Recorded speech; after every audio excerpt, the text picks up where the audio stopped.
The moment he has emptied himself, fought the fight, overcome the hurdle. God said, go back to that. Yes, sir. There are people in this room. You do not recognize the extent to which you have been under attack. If you would take a minute and look back over your life and look back at the stuff that has happened in your life, you have been in a wilderness. You have been through trauma after trauma after trauma after trauma after trauma, and you have become habitual in dealing with trauma until you have normalized trauma and you think it's okay.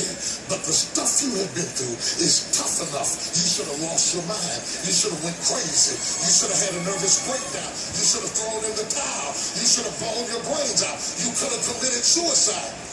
Yet with little to no therapy, no encouragement, no help, you take no vacations, you go on no breaks, you get away at no time, you've never had a moment to recover, you've never had a chance to recuperate, you've never gotten over the death and the sickness and the trauma and the stillborns and the divorce and the crisis. You just keep standing up to stuff after stuff after stuff after stuff, and now you're empty and you don't have no gas, and you're saying, what's wrong with me?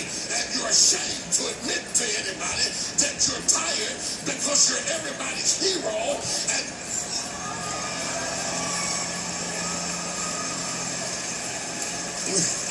And the Lord brought you here this morning because he gave me some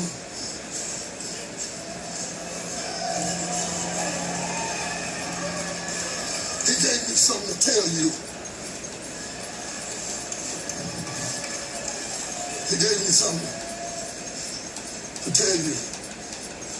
Stop being ashamed that you're tired, and stop being ashamed that you're empty, and stop being ashamed that you're up against the ropes, and stop being ashamed that you've run out of smiles, and you've run out of courage, and you've run out of strength. And he said, you don't have to perform, and you don't have to impress, and you don't have to stand up and smile and grin and parade around as if you were a machine.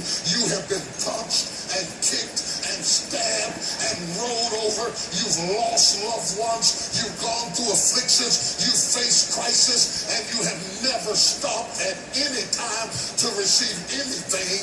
Everybody in your life is pulling at you, draining from you, asking for more. But God said that season in your life is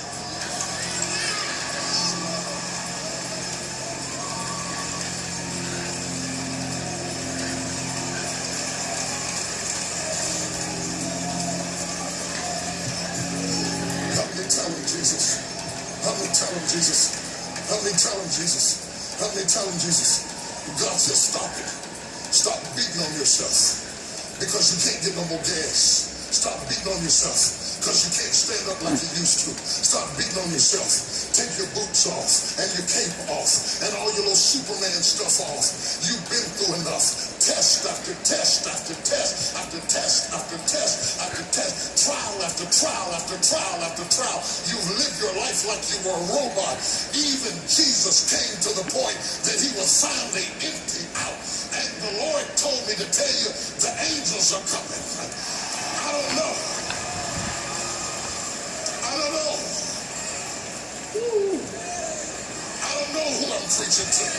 I don't know who's up against the ropes. I don't know who's out of gas. I don't know who's come to the limit you can't take anymore.